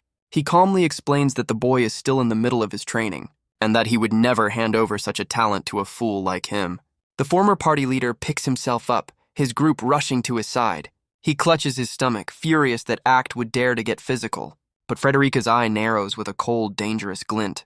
A dark, menacing aura begins to radiate from her. She explains that her master is a very busy man, and if they bother him any further, she'll have to forcibly remove them. The adventurers are stunned by her monstrous power. The leader can only stare, his bravado completely gone. He scrambles away, vowing that Act will regret this. Later that night, back at the guild headquarters, a young girl apologizes to Arai, feeling like she's been a burden. She admits that even though he's grown so strong, her own heart is still weak. She calls herself a coward, unable to stand on her own. But her self-pity is suddenly cut short. Act has been listening, his expression unreadable. He coldly calls her a disappointment and turns to walk away. The girl panics, begging him not to leave her behind. But he stops at the mouth of an alley, as her path is blocked by familiar faces. She asks where he's going, pointing out that it's a dead end. Act simply pauses, letting the tension hang in the air. The girl apologizes, vowing to become stronger. But as Act turns his back, one of the men lunges forward with a weapon. Suddenly, Arai intercepts the attack, his face a mask of pure fury. He stands over the fallen man as the girl cries out Act's name. Arai demands to know what the man was thinking, his voice shaking. The leader explains they came for Arai and to settle the score with Act. He then raises his foot with a cruel, mocking smirk, and brings it down hard on the young mage. The girl screams for them to stop as they beat him mercilessly. The leader just scoffs, saying he doesn't need a reason. He was just annoyed. The girl is horrified that they'd attack someone for such a petty reason, but Act just stands there, watching the scene unfold in silence. The leader then turns to his men, telling them to watch closely. He offers Irai a chance to rejoin their party, as if he's doing him a favor. Act feigns ignorance, asking them to speak up as they continue their assault. The girl can only scream for them to stop their senseless violence. The leader demands that Irai agree to return to their party, but the young mage can only lie there, pinned to the ground. He's completely at their mercy, unable to fight back. The leader then offers a hand, mockingly asking what Irai will do now. The brutal assault continues as Irai is pinned to the ground. The girl can only watch, her mind reeling in horror. His former party stands over him, their cruelty on full display. But Irai tells her not to worry about him and to decide for herself. He tells her this is her life, and she must choose a path without regret. His words finally break through her fear. She turns to Act, asking why he's just letting this happen. She then draws a thin blade, her hesitation gone, and with a furious cry, she demands they release him, unleashing a powerful gust of wind that sends them flying. The force of the blast sends the thugs flying backward. The leader can only stare, realizing the timid girl is the source of the attack. He picks himself up, demanding to know what she thinks she's doing. But she now stands her ground, pointing her blade right at him. She declares that she will never return to his party. The leader seethes, furious at her sudden defiance. He then turns his attention back to Irai, a cruel idea forming. He reveals that the girl's blade is coated in a deadly poison, asking if Irai is scared now. Irai looks up, his expression unreadable beneath his hair. The leader continues his taunts, certain that the boy is terrified. But she declares she's more afraid of failing to protect someone than she is of him. The leader lunges forward, enraged by her sudden defiance. But Act calmly notes that the man is far too slow, and with a powerful blast of wind, the thug is sent flying. The girl declares she will no longer lose to fear or be one of them. The leader lies on the ground as his men rush to his side. He gets to his feet, demanding to know what they're waiting for. He screams that he'll take down the guildmaster along with everyone else. But he freezes, realizing Act is standing right behind him. The girl looks on nervously as Act's cold gaze falls upon them all. The leader can only stammer, completely baffled by his sudden appearance.